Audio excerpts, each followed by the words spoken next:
We were all stunned by the split up of Al and Tipper Gore, but separating after 40 years is actually not that unusual, and it certainly doesn't have to be a tragedy.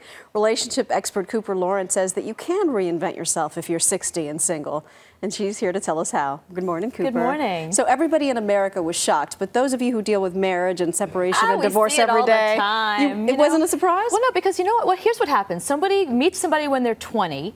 You know, they start having children, they become a mom and a wife, and maybe they have a job too, but they're so focused on the family, they forget about themselves.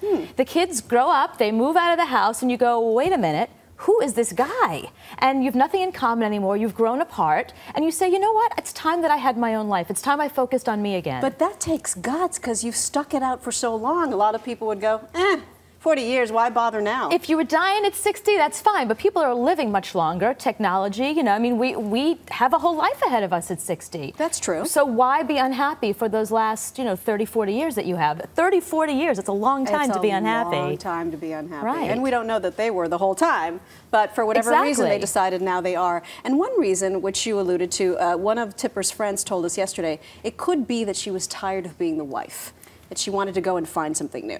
And you say one way that women can do that is by strengthening their friendships? Now, all the research shows that really what helps women as they get older, I mean, it's linked to health, heart health, happiness, is friendships. Your friends have different expectations of you than your family does, and it's a chance to let go and be who you are. And plus, the friendship is a bond like no other. And the more friends you have as you get older, the happier you're going to be. That's what the research says. We have a bunch of people outside from Match.com. The internet plays such a huge role in relationships these days. Can you do that if you're that age? Social networking, it's so important. Yeah. Just because you're in your 50s or 60s, get on Facebook. Yeah. Let your kids make fun of you. Just get on Facebook. Because it's important to expand your social network. Get in touch with friends from high school. Get in touch with people you haven't seen since, God knows when. It's a good idea. And you say do something you've never done before. Like what? That's the biggie. I don't know if you've seen this show, Sunset Days. No. Oh my God, they're jumping out of planes. They're having pajama parties. It's okay to be a girl again. It's okay to do those things you always wanted to do, to remind you of who you are.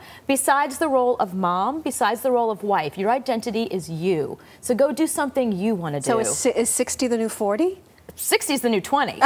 I mean, they're having sex, they're having a good time, believe me. Yes, I'm sorry. Yes, I understand. We don't want to think of our parents or anything like that. Cooper, thank you so much. Thank you so much for having me. A lot happens early on The Early Show, weekday mornings on CBS.